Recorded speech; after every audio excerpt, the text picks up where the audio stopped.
Je suis Mélanie Roche, je suis responsable marketing chez la plateforme d'adoption digitale Shortways et je serai accompagnée de Toan Nguyen qui est notre CEO et fondateur. Bonjour Toan. Bonjour Mélanie, bonjour à toutes et tous. Alors, qu'est-ce que vous allez découvrir durant les 20 prochaines minutes? Alors, tout d'abord, on va vous présenter ce que c'est l'adoption digitale, notamment en 2024, et surtout, comment assurer l'adoption de vos outils digitaux. Pour ça, quelles solutions? Tout d'abord, la formation, qui reste un pilier principal de l'adoption de vos outils digitaux. Et ensuite, on vous montrera 3 autres clés, 3 autres piliers de l'adoption.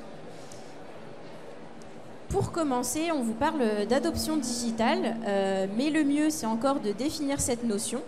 Donc, l'adoption est effective quand un utilisateur s'est pleinement approprié le fonctionnement de son outil, qu'il est autonome dans son utilisation et que l'outil va vraiment devenir un réflexe et centré dans son quotidien. Donc, cette définition, c'est le résultat d'une étude qu'on a menée en 2022 auprès de plus de 80 responsables RH et SIRH.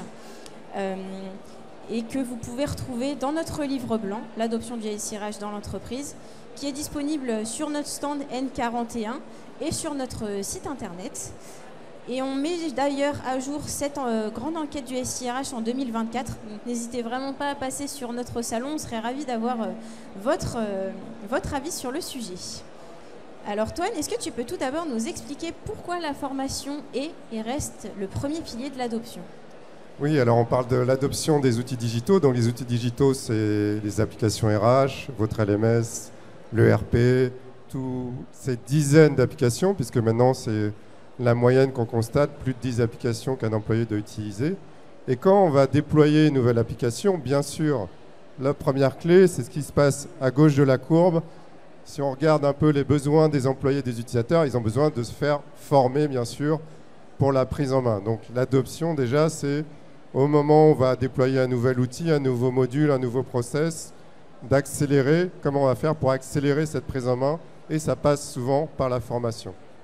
Mais ensuite, quand ce déploiement se fait, on stabilise l'application, ça continue à vivre. Ça continue à vivre parce que maintenant, avec des applications sur le SaaS, on a des nouveautés tous les presque trimestres parfois. Ça continue à vivre parce que les process changent. Ça continue à vivre parce que votre entreprise absorbe d'autres sociétés. Et donc, il faut onboarder également tous les nouveaux employés sur de nouveaux outils. Donc, il y a continuellement des besoins d'accompagnement, de formation de ces utilisateurs, de ces employés, sur tous ces systèmes, outils utilisés dans l'entreprise. Effectivement, comme tu l'as dit, Toan, l'adoption, ça ne s'arrête pas au déploiement, mais c'est vraiment quelque chose à prendre en continu dans la vie de vos applicatifs. C'est pourquoi aujourd'hui, on va vous proposer ce cocktail, cette liste d'ingrédients pour parfaire l'adoption de vos outils digitaux. Donc, on va vous montrer que c'est le résultat de formation, de communication, d'information et aussi de facilitation du support utilisateur. Alors pourquoi aujourd'hui on vous parle de cette notion d'adoption digitale? Eh bien parce que c'est notre métier. Notre solution s'appelle Shortways et c'est une plateforme d'adoption digitale. C'est un assistant qui va venir s'intégrer à vos outils en surcouche et qui va vous permettre de former et d'accompagner vos outils directement depuis leurs écrans et de façon personnalisée en fonction de leur profil. Alors Toan, est-ce que tu peux nous montrer comment Shortways va venir aider cette première clé de l'adoption qu'est la formation? Oui, donc on va regarder un petit peu, se mettre dans un portail RH. Et donc l'assistant, il est présent ici, d'accord? C'est une sorte de chatbot, mais avec lequel on ne va pas converser. On va ici lui demander, par exemple, je veux, je crois, accéder au catalogue de formation dans cet exemple. Donc soit je vais aller chercher un pas à pas, soit je vais simplement taper catalogue de formation et au lieu d'avoir un résultat à la Google, une procédure, un manuel utilisateur, on va ici cliquer directement, on est en live et donc Shortways va afficher, l'assistant Shortways va afficher des bullet pour guider l'utilisateur pas à pas. Donc au lieu d'aller consulter une vidéo, au lieu de demander à son collègue, on fait le job soi-même en tant qu'employé et j'accède ici directement à un catalogue de formation. Donc, premier exemple simple de navigation. On peut avoir un deuxième exemple. On peut enchaîner et proposer à l'utilisateur s'il a besoin de créer une demande de formation hors catalogue, par exemple, pour reprendre l'exemple ici, et donc enchaîner avec un deuxième pas à pas. Et lorsqu'on va cliquer dessus, pareil, je vais être guidé directement pour faire l'action d'aller faire mon action de formation, donc quelque chose qui est peut-être moins facile à trouver soi-même. Et ici, donc comme vous le comprenez, il n'y a plus besoin de former les gens avant, puisqu'ils vont retrouver directement dans leur application tout ce qu'il faut pour être guidé sur les process et effectuer la bonne opération. On peut avoir des choses plus ou moins précises sur les formulaires, etc. Donc voilà, premier exemple, comment les gens peuvent s'auto-former en quelque sorte sur leur process d'application. Merci Toan. Donc en tant que nouvelle utilisatrice, je vais pouvoir vraiment être formée à prendre en main mon outil de la manière la plus optimale possible, le tout en étant accompagnée à toutes les étapes de chacun de mes process dans l'outil. À présent, imaginons que ça fait peut-être plusieurs mois que l'outil a été déjà déployé et qu'il y a peut-être un nouveau champ dans l'application puisqu'elle a été mise à jour, peut-être qu'il y a un temps fort dans votre entreprise ou un changement dans votre processus interne. Est-ce que tu peux nous montrer comment, en tant qu'administrateur de l'outil, on va vraiment s'assurer que ce message soit bien passé auprès des utilisateurs ? Effectivement, on n'a pas besoin souvent de rediffuser une procédure complète. Il s'agit d'avoir vraiment une information précise à envoyer. Donc, premier exemple ici, je m'adresse aux gestionnaires RH ou les personnes qui vont gérer le catalogue. J'ai un message à leur envoyer, plus précisément une vidéo, pour leur donner les bonnes pratiques de création de catalogue. Donc, au lieu d'essayer de les joindre par mail, de faire en sorte qu'ils consultent cette vidéo, là, je leur affiche directement dans leur LMS, dans la partie back-office du LMS, bien sûr, cette partie, comment créer une catalogue formation avec ce cours en vidéo qui va leur permettre d'acquérir les bonnes pratiques. Donc cette fenêtre-là, c'est du Shortways en fait.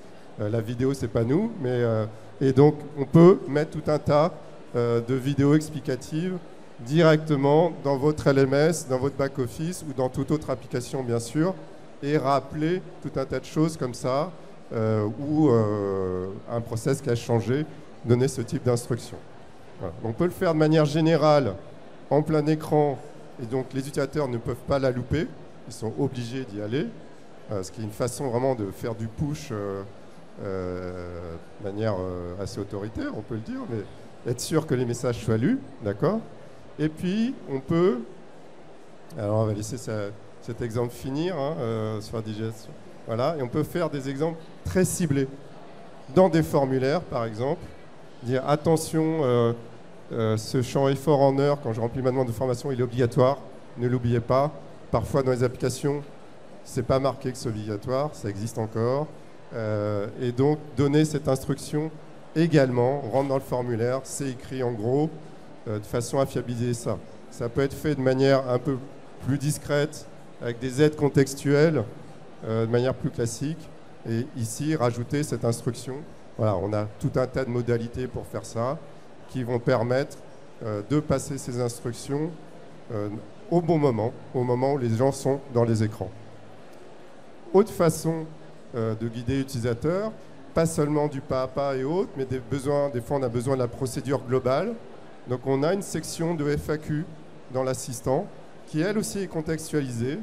Je suis sur l'écran de formation, du coup je peux avoir accès à la procédure PowerPoint de formation sur catalogue, la procédure qui normalement est sur mon intranet quelque part, ou que j'ai reçu par mail, et qui évidemment je ne sais plus où elle est. Donc là j'ai accès direct à ces procédures de manière complètement contextualisée. Grâce à l'instant Shortway, je peux avoir des articles de trucs et astuces. Donc toute cette partie de formation informelle, comme on aime l'appeler, va être disponible en contexte dans mon écran au moment où je dois faire les choses. Et en tant qu'employé, on sait tous que c'est à ce moment-là qu'on a le focus pour réaliser la tâche et qu'on va être attentif à ce genre de documents. Voilà. Et tout ça, on le retrouve sous forme d'une base de connaissances, en fait, dans l'assistant. Et à n'importe quel moment, je peux aller rechercher mes procédures relatives à la tâche que je suis en train de faire dans mon application avec l'assistant. Merci Toan. Bon là c'est sûr, j'ai pas pu manquer l'information vu que c'était dans l'écran qu'il fallait pour prendre en main ces changements dans mon outil, ce qui est quand même beaucoup plus efficace que si j'avais reçu un mail dans ma boîte mail plutôt que dans l'outil directement. Donc nous avons vu la formation, la communication et l'information. Passons à notre dernière clé de l'adoption des outils digitaux, qui est le support utilisateur. Alors est-ce que toi, tu peux nous dire en quoi le support utilisateur va être si important dans l'adoption des outils digitaux et comment Shortways va permettre d'assurer ce support utilisateur? Alors tout simplement parce qu'on est tous humains, on est tous pareils. Mon équipe de formation, mon équipe support a beau avoir mis des supports de formation, de la documentation où ils pouvaient, c'est pas pour autant que je vais y aller. Donc, et ma réflexe naturel, c'est de poser une question, d'aller faire un ticket, une demande, aller poser une question à quelqu'un. Donc du coup, dans l'assistant, on va pouvoir également poser cette question de manière structurée. Donc c'est ce qu'on appelle de notre côté Smart Ticketing, qui est un nouveau produit. Et on va voir que ce qui est intéressant, c'est qu'on va pouvoir contextualiser cette demande. Donc je suis ici par exemple sur, j'ai été inscrit à une session de formation, hein, et du coup j'ai pas reçu la convocation. Donc ce que je vais faire, je vais utiliser mon assistant pour remonter à quelqu'un, j'ai pas reçu la convocation. D'accord? Donc j'ai pas à me demander à qui il faut que je l'envoie, etc. Je vais remplir directement mon formulaire depuis Shortways. Donc j'ai pas reçu ma convocation. Pourtant elle est confirmée, mais je trouve pas, voilà, je sais pas où la retrouver. Ok? Donc je vais remplir un formulaire un peu comme si je faisais un ticket, d'accord? Je vais remplir des catégories, etc. Et là où ça commence à devenir intéressant, je vais rajouter une pièce jointe, d'accord? Je vais rajouter une capture d'écran en fait.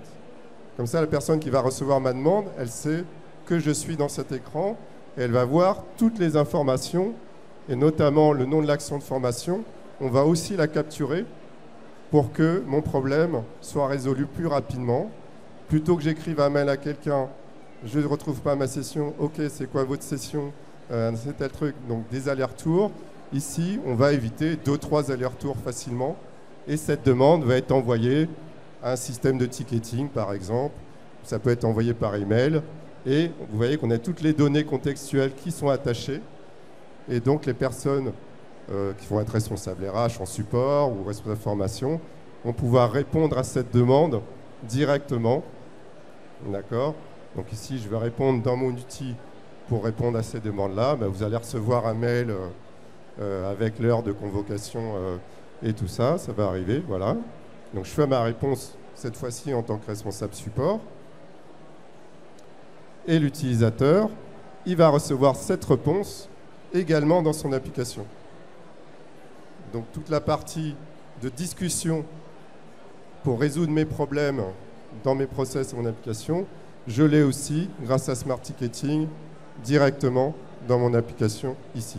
Donc je n'ai plus à me demander qui contacter, je n'ai plus à suivre un numéro de ticket que je ne connais pas, etc., etc.